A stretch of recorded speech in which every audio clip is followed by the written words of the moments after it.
Hi friends, ಎಲ್ಲರೂ ಹೇಗಿದ್ದೀರಾ? ಚೆನ್ನಾಗಿದ್ದೀರಾ? ನಾನು ಚೆನ್ನಾಗಿದ್ದೀನಿ, ನೀವು ಚೆನ್ನಾಗಿದ್ದೀರಾ ಅಂತ ಅನ್ಕೊತಾ ಇದ್ದೀನಿ. ಫ್ರೆಂಡ್ಸ್, ಇವತ್ತು ಏನು ಮಾಡ್ತಾ ಇದ್ದೀನಿ ಅಂದರೆ, ಇವತ್ತು ಬಂದು ಬೆಂಡೆಕಾಯಿ ಸ್ಟಫ್ಡ್ ಬಜ್ಜಿ ಮಾಡ್ತಾ ಇದ್ದೀನಿ. ಸೂಪರಾಗಿರುತ್ತೆ ಫ್ರೆಂಡ್ಸ್. ಟೀ ಟೈಮಿಗಾಗಲಿ, ಮಳೆ ಬರ್ತಾ ಇದ್ದರೆ ಅವಾಗ ತುಂಬ ಚೆನ್ನಾಗಿರುತ್ತೆ. ಅಂದರೆ ಬೆಂಡೆಕಾಯಿ ತಿನ್ನಲ್ಲ ಅನ್ನೋರು ಈ ರೀತಿ ನೋಡಿ, ಈ ರೀತಿ ಮಾಡಿಕೊಟ್ರೆ ಎಷ್ಟು ಸೂಪರಾಗಿ ತಿಂತಾರೆ. ಬೆಂಡೆಕಾಯಿನ ಈ ರೀತಿ ನೋಡಿ ಉದ್ದಕ್ಕೆ 2 ಭಾಗ ಮಾಡ್ಕೊಂಡಿದ್ದೀನಿ. ಅಂದರೆ ಇದ್ರೊಳಗೆ ಸ್ಟಫ್ ಮಾಡಬೇಕಲ್ಲ ಮಸಾಲೆನ, ಅದಕ್ಕೋಸ್ಕರ ಈ ರೀತಿ ಹೆಚ್ಕೊಂಡಿದ್ದೀನಿ. ನೀವು ಈ ರೀತಿ ಹೆಚ್ಕೊಳ್ಳಿ ಫ್ರೆಂಡ್ಸ್. ಅಂದರೆ ಜ್ಞಾಪಕ ಶಕ್ತಿಗಾಗಲಿ, ಒಳ್ಳೆ ಹೆಲ್ತಿಗೆ ಇದು ಒಳ್ಳೆಯದು. ಬೆಂಡೆಕಾಯಿ ಯಥೇಚ್ಛವಾಗಿ ಕೊಡ್ತಾ ಇದ್ದರೆ ಮಕ್ಕಳು ಬುದ್ಧಿಶಕ್ತಿ ಎಲ್ಲ ಚುರುಕಾಗಿರುತ್ತೆ, ದೊಡ್ಡವರಿಗೂ ಒಳ್ಳೆಯದು. ಅದಕ್ಕೋಸ್ಕರ ಬೆಂಡೆಕಾಯಿದ್ದು ಸ್ಟಫ್ಡು ಬಜ್ಜಿ ಮಾಡ್ತಾ ಇದ್ದೀನಿ. ಹೇಗಿರುತ್ತೆ ಅಂತ ಮಾಡಿ ನೋಡಿ, ಸೂಪರಾಗಿರುತ್ತೆ ಫ್ರೆಂಡ್ಸ್. ವೀಡಿಯೋನ ಎಲ್ಲೂ ಸ್ಕಿಪ್ ಮಾಡಬೇಡಿ. ಬನ್ನಿ ಫ್ರೆಂಡ್ಸ್, ಏನೇನು ಬೇಕು ಅಂತ ತೋರಿಸ್ತೀನಿ. ಸ್ಟಫ್ ಅಂದರೆ ಬೆಂಡೆಕಾಯಿ ಒಳಗೆ ಸ್ಟಫ್ ಮಾಡೋದಕ್ಕೋಸ್ಕರ ಅದಕ್ಕೆ ಬೇಕಾಗಿರೋ ಇಂಗ್ರೀಡಿಯೆಂಟ್ಸು ನೋಡಿ. ಕೊತ್ತಂಬರಿ ಸೊಪ್ಪು ತೊಗೊಂಡಿದ್ದೀನಿ, ಹಾಗೆ ಒಂದು ಸ್ವಲ್ಪ ಒಣಕೊಬ್ಬರಿ ತೊಗೊಂಡಿದ್ದೀನಿ, ಬೆಳ್ಳುಳ್ಳಿ ತೊಗೊಂಡಿದ್ದೀನಿ, ಒಂದು 2-3 ಮೆಣಸಿನ್ಕಾಯಿ, ಒಣ ಮೆಣಸಿನ್ಕಾಯಿ 3 ತೊಗೊಂಡಿದ್ದೀನಿ, 1/4 ಟೇಬಲ್ ಸ್ಪೂನ್ ಜೀರಿಗೆ, 1/4 ಟೇಬಲ್ ಸ್ಪೂನ್ ಸೋಂಪು, ಹಾಗೆ 2 ಟೇಬಲ್ ಸ್ಪೂನಷ್ಟು ಅಂದರೆ ಶೇಂಗಾನ ಹುರಿದು ತೊಗೊಂಡಿದ್ದೀನಿ. ಒಂದು ಸ್ವಲ್ಪ ಮಂಡಕ್ಕಿ ತೊಗೊಂಡಿದ್ದೀನಿ, ಅಂದರೆ ಸ್ವಲ್ಪ. ಇದೆಲ್ಲ ಹಾಕಿ ನಾವು ಮಿಕ್ಸಿ ಮಾಡ್ಕೊಬೇಕು. ಅಂದರೆ ಪೌಡರ್ ಇದೆ ಇದು ಬೆಂಡೆಕಾಯಿ ಒಳಗೆ ಸ್ಟಫ್ ಮಾಡೋದಕ್ಕೆ. ಹಾಗೆ ನೋಡಿ, ಕಡಲೆ ಹಿಟ್ಟು, ಅಕ್ಕಿ ಹಿಟ್ಟು ತೊಗೊಂಡಿದ್ದೀನಿ, ಹಾಗೆ ಖಾರದ ಪುಡಿ, ಖಾರದ ಪುಡಿ ತೊಗೊಂಡಿದ್ದೀನಿ, ಮತ್ತು ಅಜ್ವೈನ್ ಹಾಕ್ತೀನಿ, ಎಲ್ಲ ಹಾಕ್ತೀನಿ. ನೀವು ಮಾತ್ರ ಬೆಂಡೆಕಾಯಿನ ಇದೇ ರೀತಿ ಹೆಚ್ಕೊಬೇಕು ನೋಡಿ ಫ್ರೆಂಡ್ಸ್. ಈ ರೀತಿ ಹೆಚ್ಕೊಂಡ್ರೆ ಸೂಪರಾಗಿರುತ್ತೆ. ಟೀ ಟೈಮಿಗೆ ಒಂದು ತಿನ್ನಲ್ಲ ಅನ್ನೋರು ಬೇಕಾದ್ರೆ 10 ತಿಂತಾರೆ. ಟೇಸ್ಟ್ ಅಷ್ಟು ಚೆನ್ನಾಗಿರುತ್ತೆ. ನೀವು ಟ್ರೈ ಮಾಡಿ ನೋಡಿ. ಬನ್ನಿ ಫ್ರೆಂಡ್ಸ್, ಈಗ ಇದನ್ನೆಲ್ಲ ನಾವು ಮಿಕ್ಸಿಗೆ ಹಾಕ್ಕೊಳ್ಳೋಣ. ಈಗ ಮಿಕ್ಸಿ ಜಾರಿಗೆ ಫ್ರೆಂಡ್ಸ್ ಒಣಕೊಬ್ಬರಿ ಹಾಕ್ಕೊತಾ ಇದ್ದೀನಿ ನೋಡಿ, ಹಾಗೆ ಒಣಗಿದ ಮೆಣಸಿನ್ಕಾಯಿ.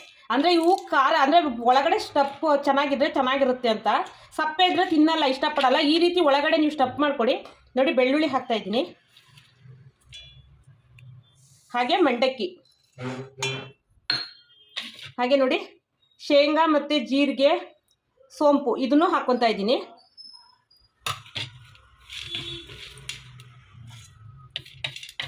ಅಂದರೆ ಈಗ ಇದನ್ನೆಲ್ಲ ನಾವು ಪೌಡರ್ ಮಾಡ್ಕೊಳ್ಳೋಣ ಫ್ರೆಂಡ್ಸ್. ಈಗ ನೋಡಿ ಫ್ರೆಂಡ್ಸ್, ಈ ರೀತಿ ಗ್ರೈಂಡರ್ ಮಾಡ್ಕೊಂಡಿದ್ದೀನಿ. ಅಂದರೆ ತುಂಬ ತರ್ತರಿಯಾಗೂ ಅಲ್ಲ, ತುಂಬ ನಯಸ್ಸಾಗೂ ಮಾಡ್ಕೊಂಡಿಲ್ಲ, ಆ ಥರ ತರ್ತರಿಯಾಗಿ ತುಂಬ ಅಲ್ಲ. ಸೊ ಇದ್ರ ಜೊತೆಗೆ ಈಗ ಇದನ್ನು ನಾನು ಪ್ಲೇಟಿಗೆ ಹಾಕ್ಕೊತೀನಿ. ಯಾಕಂದರೆ ನಾವು ಬೆಂಡೆಕಾಯಿ ಒಳಗೆ ಸ್ಟಫ್ ಮಾಡಬೇಕಲ್ವ, ಅದಕ್ಕೋಸ್ಕರ. ಇದಕ್ಕೆ ನಾನು ಸ್ವಲ್ಪ ಉಪ್ಪು ಹಾಕ್ಕೊತೀನಿ, ಯಾಕಂದರೆ ಬೆಂಡೆಕಾಯಿ ಸಪ್ಪೆ ಇರಬಾರ್ದಲ್ವ, ಅದಕ್ಕೋಸ್ಕರ ಸ್ವಲ್ಪ ಉಪ್ಪು, ಜಾಸ್ತಿ ಇಲ್ಲ, ಸ್ವಲ್ಪ ಹಾಕ್ಕೊತೀನಿ. ಈಗ ಇದನ್ನು ಮಿಕ್ಸ್ ಮಾಡ್ಕೊಳ್ಳೋಣ ಫ್ರೆಂಡ್ಸ್. ಈಗ ಬೆಂಡೆಕಾಯಿಗೆ ಸ್ಟಫ್ ಮಾಡೋಣ ಬನ್ನಿ. ಈಗ ನೋಡಿ ಫ್ರೆಂಡ್ಸ್, ನೋಡಿ ಈಗ ಚೆನ್ನಾಗಿ ಮಿಕ್ಸ್ ಮಾಡ್ಕೊಂಡಿದ್ದೀನಿ ಉಪ್ಪು ಹಾಕಿ. ಈಗ ನಾವು ಬೆಂಡೆಕಾಯಲ್ಲಿ ಸ್ಟಫ್ ಮಾಡೋಣ. ಈ ರೀತಿ ಭಾಗ ಮಾಡ್ಕೊಂಡಿರ್ತೀವಲ್ವಾ, ಈ ರೀತಿ ಸ್ವಲ್ಪನೇ ತಗೊಂಡು, ಯಾಕಂದರೆ ಬೆಂಡೆಕಾಯಿ ಸಪ್ಪೆ ಬರಬಾರ್ದು ಅನ್ನೋದಕ್ಕೋಸ್ಕರ ನೋಡಿ ಈ ರೀತಿ ಸ್ಟಫ್ ಮಾಡೋದು. ಈ ರೀತಿ ಒಳಗಡೆ ತುಂಬಿದ್ರೆ ನೋಡಿ ಸೂಪರಾಗಿ ಅಂಟ್ಕೊಳ್ಳುತ್ತೆ. ನಾವು ಫ್ರೈ ಮಾಡೋದಕ್ಕೆ ಈಸಿ ಆಗುತ್ತೆ ನೋಡಿ. ಈ ರೀತಿ ತುಂಬಬೇಕು ಫ್ರೆಂಡ್ಸ್. ಈ ರೀತಿ ತುಂಬಿ ರೆಡಿ ಇಟ್ಕೊಳ್ಳೋಣ. ನಾನು ಒಂದು 2-3 ತೋರಿಸ್ತೀನಿ ನಿಮಗೆ, ಆಮೇಲೆ ಉಳ್ಕಿದ್ದನ್ನೇ ನಾನು ಮಾಡಿ ಇನ್ನು ಉಳ್ಕಿದ್ದನ್ನು ಹೇಗೆ ಮಾಡೋದು ಅಂತ ತೋರಿಸ್ತೀನಿ ಫ್ರೆಂಡ್ಸ್. ನೋಡಿ ಈ ರೀತಿ ತುಂಬಬೇಕು ಫ್ರೆಂಡ್ಸ್. ಅಂದರೆ ಅದು ಚೆನ್ನಾಗಿ ಉಪ್ಪು ಖಾರ ಎಲ್ಲ ಇದು ಒಂಥರ ಟೇಸ್ಟ್ ತುಂಬ ಚೆನ್ನಾಗಿರುತ್ತೆ. ನೀವು ಈ ರೀತಿ ಒಂದ್ಸಲ ಟ್ರೈ ಮಾಡಿ ನೋಡಿ. ಪದೇ ಇನ್ಮೇಲೆ ನಿಮ್ಮ ಮನೇಲಿ ಮೆಣಸಿನ್ಕಾಯಿ ಬಜ್ಜಿನೇ ಬಿಟ್ಬಿಡ್ತಾರೆ ಫ್ರೆಂಡ್ಸ್. ಎಲ್ಲ ಇದನ್ನೇ ಮಾಡಿ ಬೆಂಡೆಕಾಯಿ ಇದೆ ಅಂತಾರೆ, ಆ ರೀತಿ ಇರುತ್ತೆ, ಸೂಪರಾಗಿರುತ್ತೆ. ನೀವು ಮಾಡಿ ನೋಡಿ. ನೋಡಿ ಈ ರೀತಿ ಸ್ಟಫ್ ಮಾಡಿದ್ರೆ ಒಳಗಡೆ ಖಾರ ಎಲ್ಲ ಇರುತ್ತಲ್ವ, ಚೆನ್ನಾಗಿ ಇಟ್ಕೊಳ್ಳುತ್ತೆ. ನಾನೊಂದು 4 ತುಂಬ ತೋರಿಸ್ತೀನಿ, ಉಳಿಕಿದ್ದನ್ನು ನಾನು ಮಾಡ್ಕೊತೀನಿ ಫ್ರೆಂಡ್ಸ್. ಅದಕ್ಕೆ ನೀವು ಎಲ್ಲರೂ ಮಾಡ್ಕೊಳ್ಳಿ ನೋಡಿ. ಈ ರೀತಿ ನೋಡಿ, ಈ ರೀತಿ ಎಲ್ಲ ಒಳಗಡೆ ಸ್ಟಫ್ನ ತುಂಬ್ಕೊಬೇಕು. ಈ ಮಸಾಲೆನ ನಾವು ಮಾಡ್ಕೊಂಡಿದ್ದೀವಲ್ಲ ಮಸಾಲೆ, ಇದನ್ನು ಚೆನ್ನಾಗಿ ಈ ರೀತಿ ತುಂಬಿಕೊಂಡು ಬಜ್ಜಿ ಬಿಡ್ತಾ ಇದ್ದರೆ ಒಳಗೆ ಹೋಗೋದೇ ಗೊತ್ತಾಗಲ್ಲ ಫ್ರೆಂಡ್ಸ್. ಓಕೆ ಫ್ರೆಂಡ್ಸ್, ಉಳ್ಕಿದ್ದನ್ನೆಲ್ಲ ಮಾಡ್ಕೊತೀನಿ. ಈಗ ನೋಡಿ ಫ್ರೆಂಡ್ಸ್, ಎಲ್ಲ ಸ್ಟಫಿಂಗ್ ಮಾಡಿ ಇಟ್ಕೊಂಡಿದ್ದೀನಿ. ಈಗ ಹಿಟ್ಟನ್ನು ಕಲಿಸ್ಕೊಳ್ಳೋಣ ನೋಡಿ. ಈ ರೀತಿ ಎಲ್ಲ ರೆಡಿ ಮಾಡಿ ಇಟ್ಕೊಂಡ್ರೆ ಫಟಾಫಟ್ ಆಗುತ್ತೆ ನೋಡಿ. ಕಡಲೆ ಹಿಟ್ಟು ಹಾಕ್ಕೊತಾ ಇದ್ದೀನಿ, ಹಾಗೆ ಅಕ್ಕಿ ಹಿಟ್ಟು 1 ಟೇಬಲ್ ಸ್ಪೂನಷ್ಟು ಹಾಕ್ಕೊತಾ ಇದ್ದೀನಿ. ತುಂಬ ಏನು ಹಾಕ್ಕೊತಾ ಇಲ್ಲ. ಒಂದು ಅರ್ಧ ಟೇಬಲ್ ಸ್ಪೂನಷ್ಟು ಖಾರದ ಪುಡಿ, ಖಾರ ಎಷ್ಟು ಬೇಕೋ ಅಷ್ಟು ನೋಡಿ ಹಾಕ್ಕೊಳ್ಳಿ ಫ್ರೆಂಡ್ಸ್. ಹಾಗೆ ರುಚಿಗೆ ತಕ್ಕಷ್ಟು ಉಪ್ಪು, ಯಾಕಂದರೆ ಹಿಟ್ಟು ಸಪ್ಪೆ ಇದ್ರೆ ಚೆನ್ನಾಗಿರಲ್ವಲ್ಲ, ಅದಕ್ಕೋಸ್ಕರ ಉಪ್ಪು. ಹಾಗೆ ಸ್ವಲ್ಪ ಅಜ್ವೈನ್ ಹಾಕೋಣ ನೋಡಿ ಫ್ರೆಂಡ್ಸ್. ಅಜ್ವೈನ್ ಹಾಕ್ತಾಯಿದ್ದೀನಿ, ಒಂದು 1/4 ಟೇಬಲ್ ಸ್ಪೂನಷ್ಟು ಹಾಕ್ತಾಯಿದ್ದೀನಿ. ಈಗ ಚೆನ್ನಾಗಿ ಮಿಕ್ಸ್ ಮಾಡ್ಕೊಳ್ಳೋಣ, ಯಾಕಂದರೆ ಎಲ್ಲ ಮಿಕ್ಸ್ ಆಗಬೇಕಲ್ವಾ. ಈಗ ಇದನ್ನು ನಾವು ಬಜ್ಜಿ ಹಿಟ್ಟಿನ ಅದಕ್ಕೆ ಕಲಿಸ್ಕೊಳ್ಳೋಣ ಫ್ರೆಂಡ್ಸ್. ನೋಡಿ ಈ ರೀತಿ ಚೆನ್ನಾಗಿ ಹಿಟ್ಟನ್ನು ಕಲಿಸ್ಕೊಬೇಕು.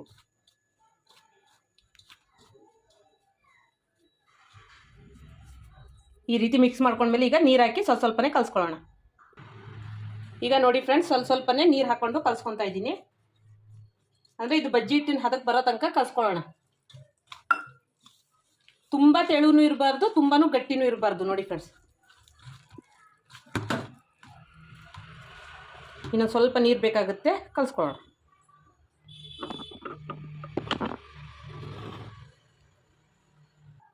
ಈಗ ಸ್ವಲ್ಪ ಸೋಡಾ ಪುಡಿ ಹಾಕ್ತಾ ಇದ್ದೀನಿ. ಸೋಡಾ ಪುಡಿ ತುಂಬ ಹಾಕ್ತಿಲ್ಲ, ಸ್ವಲ್ಪ ಹಾಕ್ತಾ ಇದ್ದೀನಿ. ಈ ರೀತಿ ನೋಡಿ ಫ್ರೆಂಡ್ಸ್, ಈ ರೀತಿ ನಾವು ಕೈಯಲ್ಲಿ ಎತ್ತಿದ್ರೆ ಈ ರೀತಿ ಬೆರಳಲ್ಲಿ ಅಂಟಬೇಕು. ಈ ರೀತಿ ಇದ್ದರೆ ಸಾಕು. ಈಗ ಎಣ್ಣೆ ಕಾಯೋದಕ್ಕೆ ಇಡೋಣ.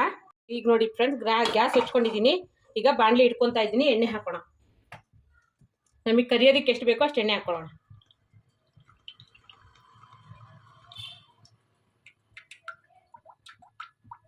ನಂಗೆ ಇಷ್ಟು ಸಾಕು, ತುಂಬ ಎಣ್ಣೆ ಬೇಡ, ಅದಕ್ಕೋಸ್ಕರ ಇಷ್ಟು ಹಾಕೊತಾ ಇದ್ದೀನಿ. ಈಗ ಎಣ್ಣೆ ಕಾಯಲಿ ಫ್ರೆಂಡ್ಸ್. ಎಣ್ಣೆ ಕಾದ್ಮೇಲೆ ನಾವು ಬಜ್ಜಿ ಬಿಡೋದು ತೋರಿಸ್ತೀನಿ. ಈಗ ಎಣ್ಣೆ ಕಾದಿದೆ ಫ್ರೆಂಡ್ಸ್. ಈಗ ನಾವು ಬಜ್ಜಿ ಬಿಡೋಣ. ನೋಡಿ, ಈ ರೀತಿ ಹಿಟ್ಟು ತೊಗೊತಾ ಇದ್ದೀನಿ. ಈ ರೀತಿ ನೋಡಿ ಬೆಂಡೆಕಾಯಿನ ಸ್ಟಫ್ ಮಾಡ್ತಾ ಇದ್ದೀನಿ. ಈ ರೀತಿ ರೋಲ್ ಮಾಡಿ ನಿಧಾನವಾಗಿ ಎಣ್ಣೆಲಿ ಬಿಟ್ಟರೆ ಆಯ್ತು ನೋಡಿ ಫ್ರೆಂಡ್ಸ್.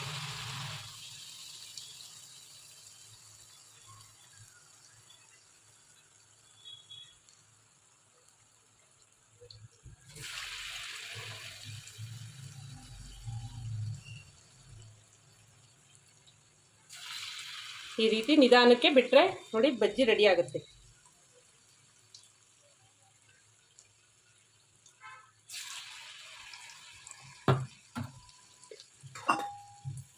ಈಗ ನಿಧಾನಕ್ಕೆ ತಿರುಗಿಸೋಣ ಫ್ರೆಂಡ್ಸ್.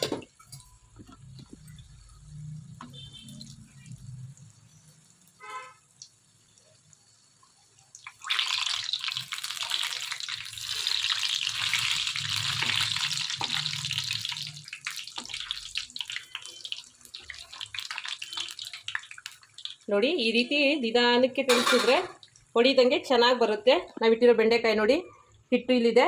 ಈ ರೀತಿ ಹಾಕಿದ್ರೆ ನೋಡಿ ಫ್ರೆಂಡ್ಸ್, ತುಂಬ ಚೆನ್ನಾಗಿ ಬರುತ್ತೆ. ನಾನು ಆಮೇಲೆ ಕಟ್ ಮಾಡಿ ತೋರಿಸ್ತೀನಿ. ಸ್ಟಫಿಂಗು ಒಳಗಡೆ ಬೆಂಡೆಕಾಯಿ ಜೊತೆಗೆ ತುಂಬ ಚೆನ್ನಾಗಿರುತ್ತೆ. ಈಗ ಚೆನ್ನಾಗಿ ಬೇಯಲಿ ಫ್ರೆಂಡ್ಸ್.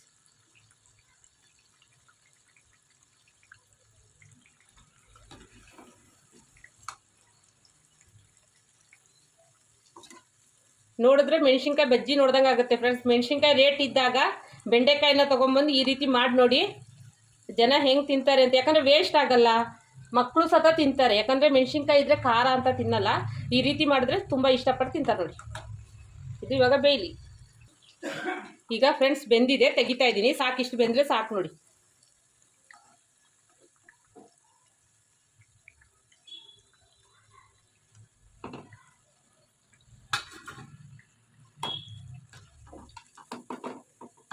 ಬೆಂಡೆಕಾಯಿ ಅಲ್ವಾ, ಬೇಗ ಬೆಂದ್ಬಿಡುತ್ತೆ.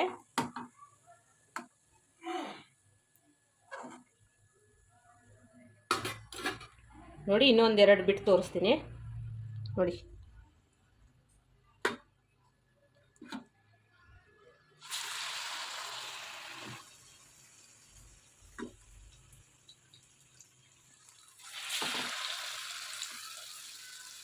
ಫ್ರೆಂಡ್ಸ್, ಮೆಣಸಿನ್ಕಾಯಿ ಬಜ್ಜಿಗೆ ಟಫ್ ಕೊಡ್ತದೆ ಈ ಬೆಂಡೆಕಾಯಿ ಸ್ಟಫ್ಡ್ ಫ್ರೈ. ನೀವು ಇನ್ನೂ ಒಂದು ಸಲ ಮಾಡಿ ನೋಡಿ, ನಂಗೆ ಕಮೆಂಟಲ್ಲಿ ತಿಳಿಸಿ ಫ್ರೆಂಡ್ಸ್, ಹೇಗಿತ್ತು ಅಂತ ಕಮೆಂಟಲ್ಲಿ ತಿಳಿಸಿ.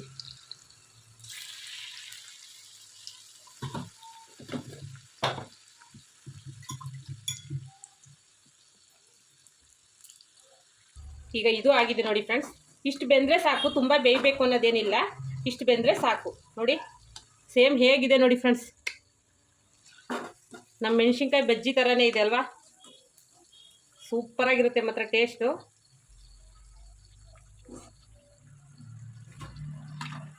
ಈಗ ಉಳಿಕಿದ್ದನ್ನು ಮಾಡಿ ನಿಮಗೆ ತೋರಿಸ್ತೀನಿ ನೋಡಿ. ವಾವ್,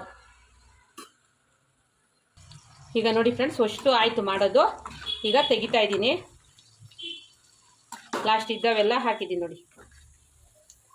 ನೋಡಿ, ಪ್ಲೇಟ್ ತುಂಬ ಆಗಿದೆ. ಈ ರೀತಿ ಇದ್ದರೆ ಯಾರು ಇಷ್ಟಪಡಲ್ಲ ಫ್ರೆಂಡ್ಸ್. ಈಗ ಗ್ಯಾಸ್ ಆಫ್ ಮಾಡ್ಕೊಳ್ಳೋಣ. ನೋಡಿ ಫ್ರೆಂಡ್ಸ್, ನೋಡ್ಕೊಳ್ಳಿ. ನೋಡಿ ಎಷ್ಟು ಚೆನ್ನಾಗಿ ಬಂದಿದೆ ಬೆಂಡೆಕಾಯಿ ಬಜ್ಜಿ. ಇದನ್ನು ಕಟ್ ಮಾಡ್ಬೇಕಾದ್ರೆ ತೋರಿಸ್ತೀನಿ ನಾನು. ನೋಡಿ ಹೇಗಿದೆ ಅಂತ. ಫ್ರೆಂಡ್ಸ್, ಈ ವಿಡಿಯೋ ಇಷ್ಟ ಆಯಿತು ಅಂದರೆ ಲೈಕ್ ಮಾಡಿ, ಶೇರ್ ಮಾಡಿ, ಕಮೆಂಟ್ ಮಾಡಿ.